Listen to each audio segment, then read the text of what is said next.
অসমৰ মানুহ যে লেতেৰা, অসমৰ মানুহে যে ডাষ্টবিন ব্যৱহাৰ কৰিব নাজানে, এই কথাটো এইকেইটা দিনত চলি থকা ভিডিঅ'সমূহৰ পৰাই জানিব পৰা যায়। আৰু এইটো কিয় আজিলৈকে শিকিবলৈ চেষ্টা কৰা নাই, এইটো কিন্তু এতিয়া কথাটো কোৱাৰ কাৰণে সকলোৱে গাত পাতি ল'লেও কিন্তু এইটো সঁচাকৈ নিজে ভাবিবলগীয়া কথা। কাৰণ বৰ্তমান সময়ত আমি দেখিছোঁ অৰুণাচলৰ ৰয়িঙৰ এটা ভিডিঅ' ভাইৰেল হৈ আছে য'ত অসমৰ পৰা যিমান লোক গৈছে সকলো লোকেই তাত গৈ খাবলৈ গৈ বস্তু বাহানি নি লেতেৰা কৰি থৈ অহা অভিযোগ উত্থাপন হৈছে। আৰু ফলশ্ৰুতিত তাৰ লোকসকলে এতিয়া ভিডিঅ' বনাই তেওঁলোকক সজাগ কৰিব লগা হৈছে। আৰু এই ভিডিঅ' সমগ্ৰ বিশ্বতে এতিয়া ভাইৰেল হৈ পৰিছে। অৰ্থাৎ ইয়াৰ পৰা বুজিব পৰা গৈছে তেওঁলোকে ব্লেম বুলি নহয়, বহুতে কমেণ্ট কৰিছে যে অসমৰ মানুহ বহুত লেতেৰা, তেওঁলোকে ব্যৱহাৰ কৰিব নাজানে, বস্তু ব্যৱহাৰ কৰিব নাজানে, এনেধৰণৰ অভিযোগ উঠিছে।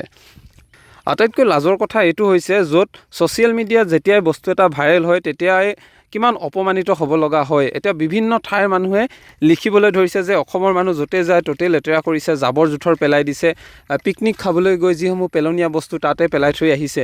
এতিয়া ইয়াৰ যদি আমি উদাহৰণস্বৰূপে যাওঁ বা তেওঁলোকে আমি এনেই ব্লেম দিছে বুলি যদি ক'বলৈ যাওঁ, কিন্তু আমাৰ অসমৰ ভিতৰত যেতিয়াই পিকনিকৰ সময় হয়, বনভোজৰ সময় হয়, সেই সময়খিনিত আপোনালোকে আমাৰ অসমৰ ভিতৰৰ অঞ্চলবোৰলৈ গ'লে আপোনালোকে দেখি পাব য'ত আমাৰ অসমৰ মানুহবোৰে নিজেই আহি কিমান পেলাই থৈ গুচি যায়, লগত লৈ অহা বস্তুবোৰ লগত লৈ নাযায় আৰু ডাষ্টবিনো ইউজ কৰিব নাজানে বা ব্যৱহাৰ কৰিব নাজানে।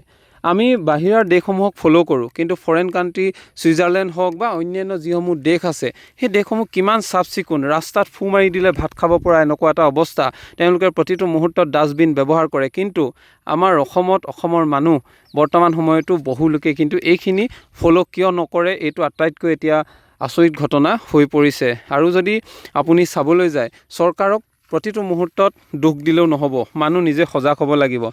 বাহিৰৰ দেশসমূহৰ মানুহবোৰ নিজেও কিন্তু প্ৰতিজন ব্যক্তিয়ে সজাগ, কেনেকৈ কি বস্তু ব্যৱহাৰ কৰিব লাগে, ক'ত পেলাব লাগে, কিদৰে লৈ যাব লাগে, সকলোবোৰ বিষয়ে তেওঁলোক অৱগত। কিন্তু আমাৰ ইয়াত যি ধৰণৰ এটা মানসিকতা গঢ় লৈ উঠিছে, বাৰে প্ৰতি সজাগ কৰাৰ ক্ষেত্ৰতো স্বচ্ছ ভাৰত অভিযান লোৱাৰ পাছতো কিন্তু আমাৰ লোকসকল এতিয়াও সজাগ হোৱা নাই, সচেতন হোৱা নাই, সাৱধান হোৱা নাই। এইকেইটা দিনত আপোনালোকে নিশ্চয় পাইছে অৰুণাচলৰ ভিডিঅ' ভাইৰেল হৈ আছে য'ত অসমৰ মানুহক সজাগ কৰি দিছে, বিশেষকৈ অসমৰ মানুহক সজাগ কৰিছে যে আপোনালোকে ইয়ালৈ খোৱা বস্তু নিনিব, ইয়াত আপোনালোকে বনাই মেলি খাব নোৱাৰে, এইখিনি বস্তু নিনিব। কিয় সজাগ কৰিব লগা হৈছে?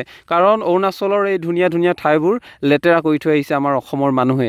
এইবোৰ এতিয়া যিধৰণে ছ'চিয়েল মিডিয়াত ভিডিঅ' ভাইৰেল হৈছে তাৰ পাছত এতিয়া সকলোৰে আগত অসমৰ মানুহক সকলোৱে হঁহা পৰিলক্ষিত হৈছে। কমেণ্ট বক্সত যিধৰণে কমেণ্ট কৰি সমালোচনা কৰিছে এইবোৰ দেখি আচলতে বেয়া লাগিছে। সেয়েহে প্ৰতিজন ব্যক্তিয়ে সজাগ হোৱা উচিত। কেৱল মই অৰুণাচলৰ কথাই ক'বলৈ যোৱা নাই, ছিকিম হওক, হিমাচল প্ৰদেশ সকলোতে যাওকচোন, কিমান সজাগতা অৱলম্বন কৰে আৰু তেওঁলোকে কিমানখিনি কথা মানি চলে। এইখিনি আমাৰ অসমৰ মানুহে কিয় নোৱাৰে?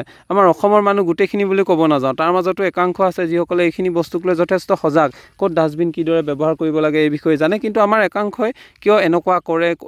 বিভিন্ন ৰাজ্যৰ বেলেগ ঠাইত যদি যায় তাত গৈ কিয় লেতেৰা কৰে? নিজৰ ঠাইখিনিতো চফা কৰি ৰাখিব নোৱাৰে, আনৰ ঠাইতো এনেধৰণে লেতেৰা কৰে। আৰু ফলশ্ৰুতিত ছ'চিয়েল মিডিয়াতে হওক, সামাজিক মাধ্যমত এতিয়া কিন্তু হাঁহিয়তাৰ পাত্ৰ হ'ব লগা হৈছে অসমৰ মানুহবোৰ।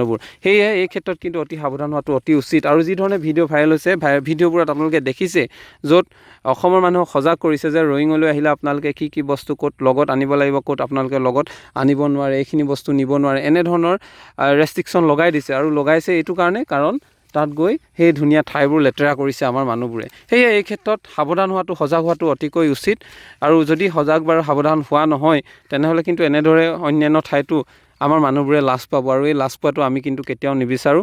য'ত মেনশ্যন থাকে আছাম, য'ত মেনশ্যন থাকে অসম বুলি যেতিয়া মেনশ্যন কৰে, এইটো কিন্তু আমাৰ নিজৰে বেয়া লাগে, লাজ লাগে। এই ক্ষেত্ৰত আপোনালোকে কি মন্তব্য আগবঢ়াব কমেণ্ট যোগে জনাব বুলি আশা কৰিলোঁ।